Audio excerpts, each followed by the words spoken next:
Grand commis des finances publiques, expert des banques, technocrate éprouvé, homme de dossier qui s'est avéré finalement un politique avisé et audacieux. L'homme qui dirige aujourd'hui les destinées d'un des plus grands partis politiques en Guinée est né il y a 58 ans à Labé, dans une grande famille d'érudits, les Séléanké de Dalin, un des villages célèbres du Fouta théocratique qui a fini par donner au leader politique et charismatique de l'UFDG son sobriquet distinctif de Dalin.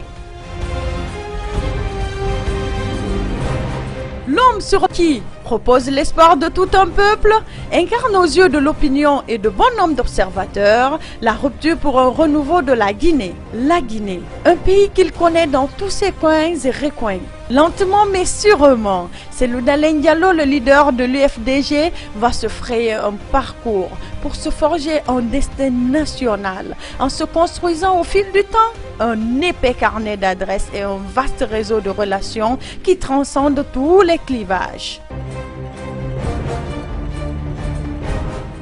À moins de 10 ans et un gestionnaire averti et visionnaire consacré, Cellou Dalein Diallo va dès lors s'employer dans un contexte difficile à doter le pays d'un important réseau d'infrastructures routières, portuaires et aéroportières indispensables au développement socio-économique. C'est la période des grands chantiers, ouverts et menés de main de maître par le leader de l'UFDG.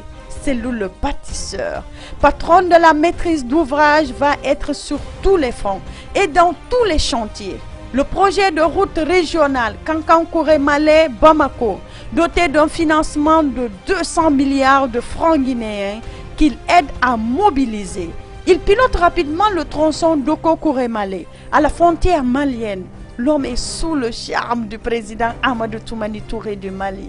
Convié à l'inauguration de l'axe, ATT ne tarit pas d'éloges pour Cellou Dalein, le bâtisseur. C'est un plaisir de naviguer sur cette route. Je préfère même dire naviguer, c'est pas rouler.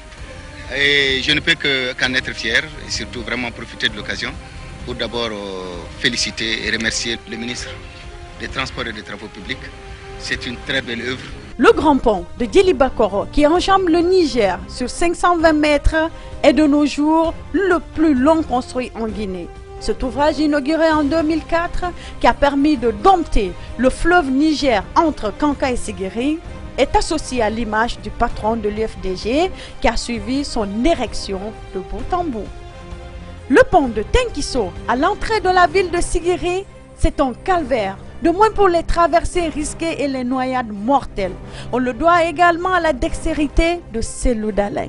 Mais que dire alors de ce pont flottant, à l'architecture moderne sur la Fatala, à Pofa, 320 mètres. Il a fait oublier depuis son inauguration en 2004 le bac de Guéméiré en désenclavant le Kakandé, le Raponka et le nord-ouest et le centre du pays.